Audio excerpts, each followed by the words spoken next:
Tiens, puisqu'on parle de tourisme, c'est bon à savoir ce matin, dès le mois d'avril, dans quelques jours, donc la plateforme de logement locatif Airbnb va interdire la présence de caméras à l'intérieur des logements. Pourquoi ? C'est parce qu'il y a eu quelques dérives qui ont été signalées.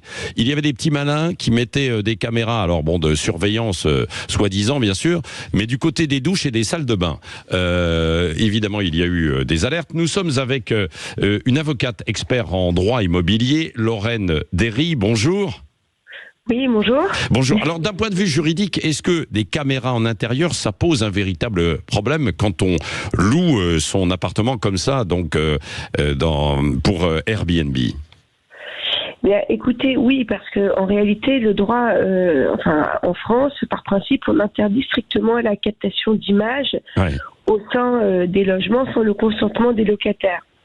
Donc, le principe, c'est que s'il donne son consentement, eh bien, encore faut-il que ces caméras, ces dispositifs ne filment pas les parties privatives, c'est-à-dire tout ce qui est toilette, salle de bain, chambre de couchage, parce que sinon, vous pouvez porter atteinte à la vie privée et familiale de la personne en question, qui est protégée par l'article 9 du Code civil.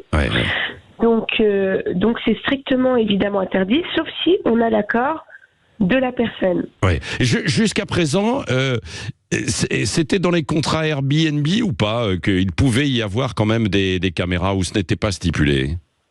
Alors, il y a les deux cas. Donc, celui qui le stipule, le locataire est censé avoir consenti, mais encore une fois, il faut que ce soit placé dans les espaces communs de l'appartement, donc tout ce qui est salon, couloir, etc. Et certainement pas dans des toilettes ou autre. Ça, c'est la première chose. Et deuxièmement, il y en a d'autres qui le stipulaient pas. Et c'est le cas je crois, de cette jeune fille qui a vu une caméra dans une horloge tout récemment. Et donc, alors ça, c'était des petits malins qui avaient caché. C'était vraiment dissimulé. Ils avaient caché cette caméra dans une horloge. J'ai vu qu'il y a eu, en étudiant le dossier, beaucoup de situations effectivement comme ça, quoi. Donc ça, c'est encore autre chose. Donc, dans un tel contexte, qu'est-ce qu'a fait Airbnb ? Évidemment, il a supprimé l'annonce. Et heureusement. Et ils suspendent aussi les comptes des propriétaires. Je crois que dans cette affaire, mais bon, c'est le minimum qu'ils peuvent faire, c'est qu'ils remboursent l'ensemble des locations. Mais au-delà de ça, c'est que la personne qui se fait filmer, donc elle peut porter, deux types d'actions, tant sur le plan judiciaire et c'est-à-dire au plan civil, et demander des dommages et intérêts, ou alors sur le plan pénal. Dès lors que Alors, sauf que dans ce cas précis, aujourd'hui, pour Airbnb, donc il n'y aura plus le droit de mettre des caméras à l'intérieur, en tout cas de les utiliser, parce que moi je pense qu'il y a beaucoup de propriétaires qui ont aujourd'hui des caméras de surveillance dans leur logement, et quand ils le mettent sur Airbnb, ils vont être un petit peu coincés. Ils devront le désactiver, prouver probablement, donc c'est désactivé. Non, ils vont certainement devoir tout simplement les retirer. Les retirer. Carrément les retirer. Ou alors ne plus louer leur appartement, quoi, du coup.